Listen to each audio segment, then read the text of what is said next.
Hello and welcome to the premiere episode of Build-a-Kek, the series where players in the community have 5 days to build a deck based on a wacky theme and show us some crazy games.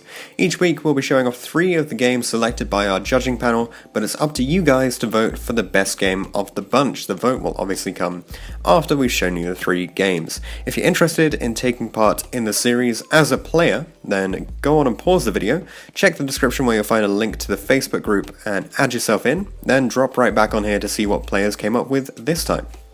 So this week's theme is the moon, and it goes a little bit like this. Each player's main deck must only contain water monsters, and then spells and traps. If either player plays a card that includes the artwork of a moon or a planet, anything like that, then the tide is going to be pulled onto their field, and all opposing water monsters are destroyed as their water disappears. So this is harkening back to that Series 1 shenanigans. Water remains on the side of any moon or planet cards until they leave the field, and water movement is instantaneous given the very close lunar proximity. So this is not going to start a chain, and it's going to happen instantly. Water is returned to both fields if no moon or planets are in play, or if both players control moon or planet cards. Players have the option of attacking the moon with either a monster or with a card like Attack the Moon, and when they attack the moon it will instantly die. So that's any moon card will instantly die when that happens.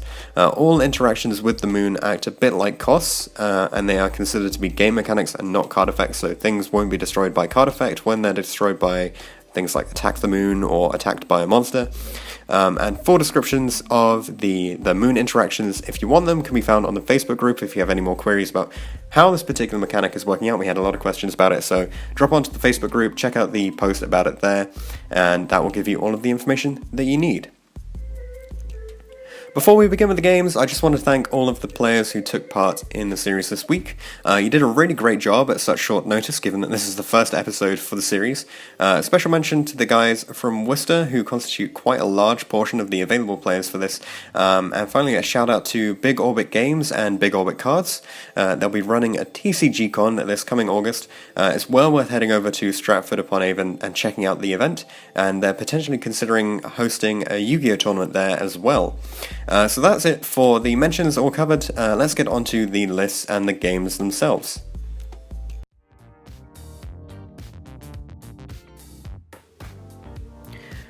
So in this game we're going to have Hasbro versus Mr. Grey J. Let's take a quick look at the hand from Hasbro. So we've got clearly a frog deck here.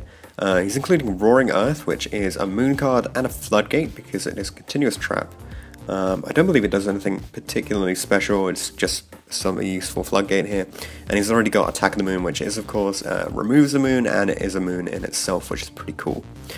So let's see what happens with this match. So he starts off with the Swap Frog play, which is going to be able to end up with making a Totally Awesome, I believe, sending a Swap Frog after sending a Dupe Frog. So yeah, here comes the Toad, and he's just going to set 1 Roaring Earth, which is of course a moon card. During his opponent's turn, brings up the Dupe Frog and then flips Roaring Earth, so the tide is his. We see a Moon Mirror Shield activated, which can target the Totally Awesome or the Dupe Frog from his opponent and pull the tide back, but it instantly gets negated by the Totally Awesome, and I believe that's going to get set as well. So 2 moon cards for Hasbro. Fossil Dig comes down, adding Megalith Smasher. This is pretty interesting. And then another Moon Mirror Shield coming down on the Toad, and Pacifist, the Phantasm City. So we see some interesting plays here coming out from the Phantasm Spiral archetype, adding Battle, which I believe pops 1. Megalith Smasher is attacking the moon. I believe he misclicked at that point. And of course, removing his opponent's moon will pull the tide back and take out the Toad, because it is instantaneous there. So then we see a set card, 2 sets, and Demise here. And Duality as well.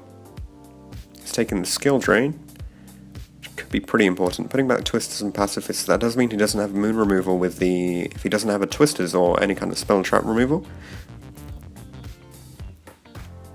Mr. Grey J just considering playing his set cards. He's not going to use anything immediately, but Skill Drain on the Swap Frog there. And then he's going to use Angler, and then Angler will be able to summon out Double Manta, We have a Moon Mirror Shield come out, which then pulls the tide back here, so Mega Smasher dies, and Diamond Dust. Obviously, all of the main deck monsters had to be water, so Diamond Dust can be really crucial in this kind of theme, where it's just wiping out the entire board, and obviously it's going to get rid of that moon as well. And it is an opposing moon, so we should see Mr. Grey J paying for the Moon Mirror Shield and putting it back somewhere into the deck. He's putting it on the bottom there. So we have a Roaring Earth set and Monster Rebone coming out, so this is obviously going to take something from the graveyard, and it's a moon, so that does pull the tide, can be pretty important. So we now have a Toad for Mr. Grey J. Roaring Earth not stopping him here. I believe Hasbro did not realize that Monster Rebone had a moon in it. Attack the Moon takes out the Monster Rebone, thus killing the totally awesome, because he pulls back the tide. So now we have two moons on this side versus a skill drain on the other side. So really it's a battle of the floodgates at this point. Twin Twist is coming in, taking out both of those moons. A lot of board advantage for Mr. Grey J at this point. I believe that's a misclick here. So we attempt to summon the Megalo Smasher. Smasher adds the grip from Phantasms from Pacifist, and then he attacks in 25. Terraforming is a board wipe because it is a moon card, and it can search another moon card, the Skyscraper, so you have double board wipes essentially, and that's essentially acting as like a floodgate for Hasbro, giving him control over what monsters can appear on the board. But there's a Terraforming on the opposing side, adding another Pacifist. Obviously that's not going to be wiping anything, because then there would be a moon on both sides. So out comes a Ronin Toad, just defending a little bit. Monster Rebone here, the moon card back again, taking the Swat Frog. And then Twist is able to remove this Skyscraper. Suddenly we see Mr. Grey J is going to come back into a commanding position because the tide is gone from his opponent's field. So he has all the water, he can attack in with his Swat Frog, start dealing some more damage. He's getting close to closing out this game, only 800 life for his opponent left. He can attempt to summon Barastos and trigger the effect, but obviously it's not going to survive on his field. So he's pitching 2, and he's going to wipe off the Skill Drain and the Monster Reborn because the effect doesn't activate in the hand. And I'm not entirely sure. Oh yes, so because Reborn is gone, that means that the monster dies as well. And we see Moon Mirror Shield on a Ronin Toad in here. This Moon Mirror Shield is being played on Hasbro's Ronin Toadin, and then Spiral Battle is going to be able to pop something, and that is going to close out the game. So Mr. Grey J wins this one. So we look at Mr. Grey J's list here. So this is the Pacifist list. Some pretty interesting stuff in here. We've got Cabazools, Megalo Smasher X's, and obviously Phantasm Spiral Dragons. It's got that nice ability to sort of out some serious problems whilst maintaining a water-themed deck. Got a few moons in here. There's Attack the Moon, that kind of thing, plus some spell and trap removal to get rid of opposing moons is pretty interesting, and obviously just an extra deck filled with random fusion monsters. So here we can see Hasbro's list, which is basically a sort of moon control list. Again, we have the Nimble monsters, some big whales in here as well, and the Frog Engine, setting up Toads in order to negate opposing moons, essentially. Triple Attack of the Moon to deal with opposing moons, and Prohibitions in order to deal with opposing Attack of the Moons, since it is a moon card and it does deal with moon cards.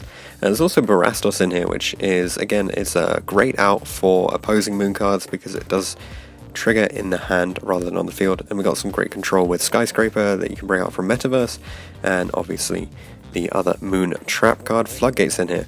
Only 12 cards in the extra deck, so maybe with a bit more time you could have set up a few more there. So for this match, we're going to be watching it from Wombat's side of the field. So this is the Bahamut Shark Turbo, essentially. You see in his first turn, he's going to bring out the Shade Brigandine and Ocean in order to make Izzle. This is actually game 3, so sighting has already occurred. He's going to be sending the 4 equips in order to special the Bubble Man, but he will get impermanence here, which means that he's not going to get the summon. He can get the search for the Golden Bamboo Sword though, so he's live to get some draws off here, which is pretty cool. Our Fudita is an instant moon on his side of the board, which establishes a serious level of control, and instant fusion with Bubble Man is a rank 4, so that is going to go into, we'll just see what he goes into. He goes for Bahamut Shark, and then Shark can summon out a Toad here. So ending with a Moon and a Toad is pretty huge. Gamma Seal out instantly on the Toad, and I believe Toad is going to add back something, but we'll see Moray of Greed from the opponent just coming out first. So yeah, so he adds back the Bubble Man with the Toad, and then he gets hit by a Raigeki, taking out the Moon, and Vayu brings back with the diagram here. Then he uses a Monster Reborn. He can't actually bring back the Totally Awesome because it was not summoned properly. It was summoned by the effect of Bahamut Shark, but he can bring back Bahamut, which is 26 damage, which is obviously pretty strong at this stage. So then Wombat uses Shade Brigandine alongside a Bubble Man here to make Utopia into Utopia Lightning, which is going to be pretty huge, punching for 24 if it deals over this. So yep, putting down 24 damage.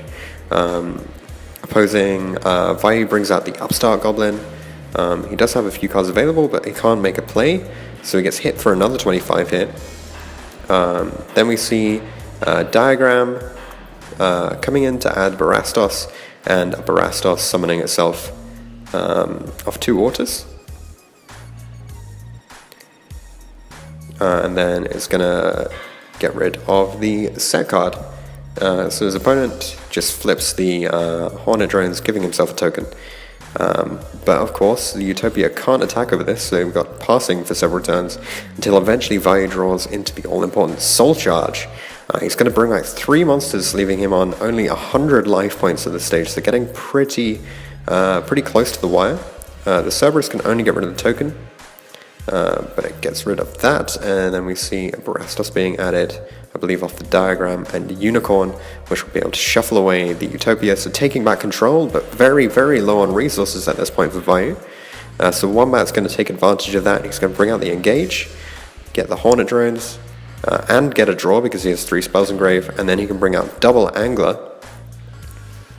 And that is a rank 4, that's Bahamut Shark. Bahamut Shark is big enough to attack straight over the Unicorn, and Wombat will take this game. Okay, so looking at Wombat's list here, this is pretty interesting. So this actually focuses more on just making Bahamut Shark. It's essentially a turbo list. There are just a lot of ways to put out level 4 water monsters. You've got the Spirits, the Bubble Men, Hero Lives, that kind of stuff. Pushing your way through an Isolde as well, so they've got a ton of equipped cards in here, which is pretty awesome to see.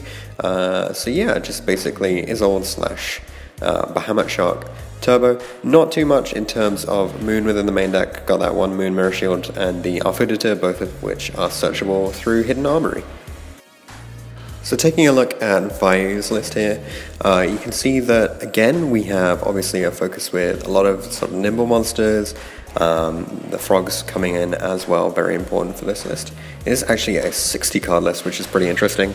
It's got some cool stuff like the Dragon Ice, triple Gamma Seal in the main, and even some Gradles in here as well, which is pretty cool. Opting to play the Terraformings, which we know act as board wipes in this particular scenario, which adds for some pretty interesting potential.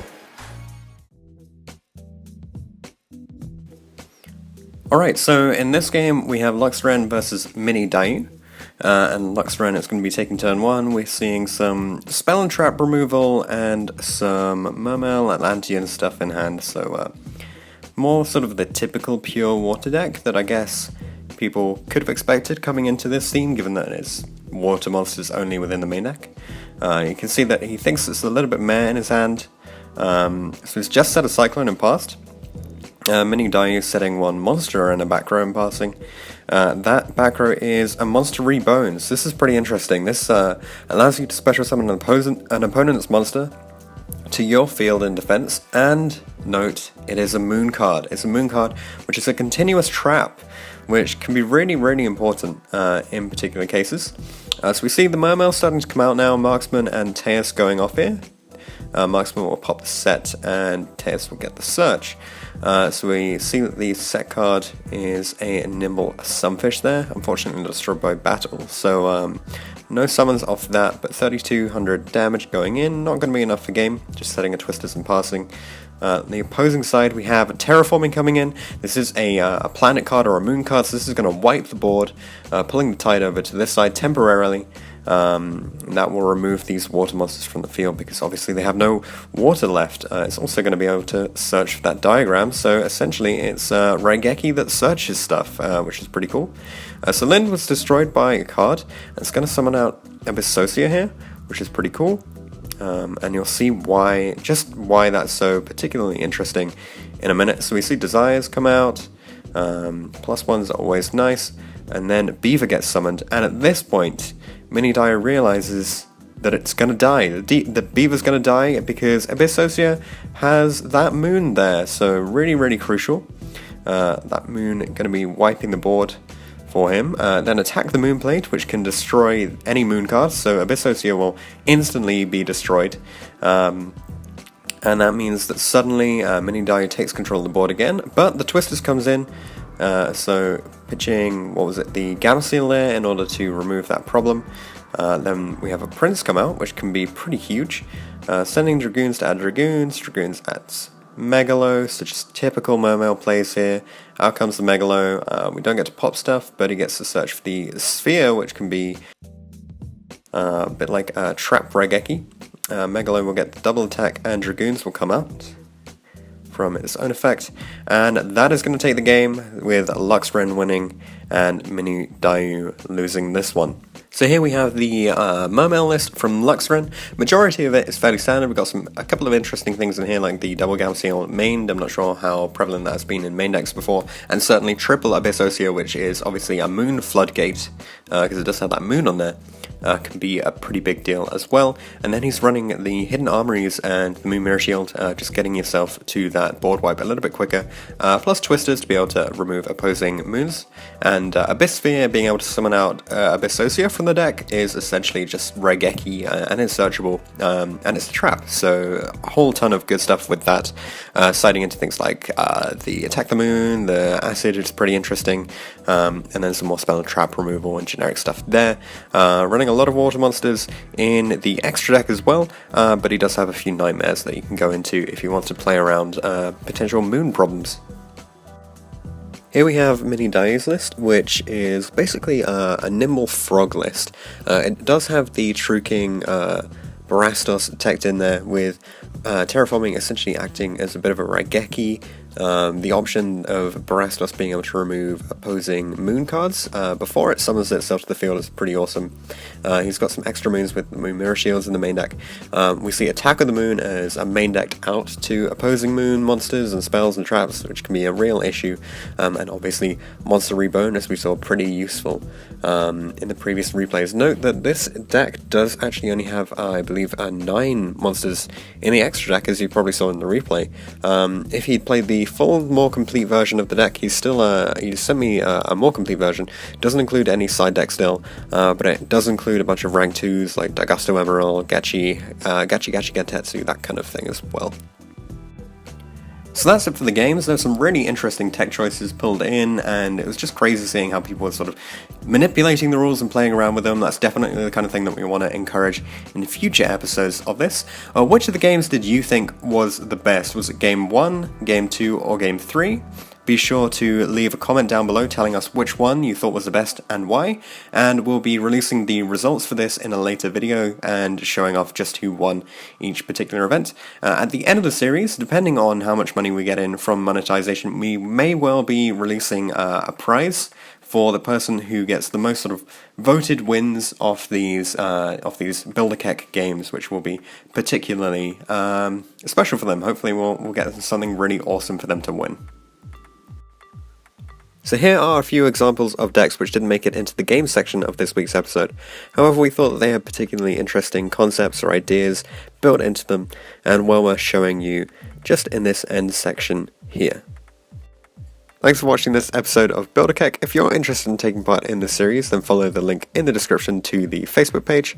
Don't forget to check out the other series on the channel, including Top Deck and, of course, the UK NAS format videos. I'll see you guys in the next one.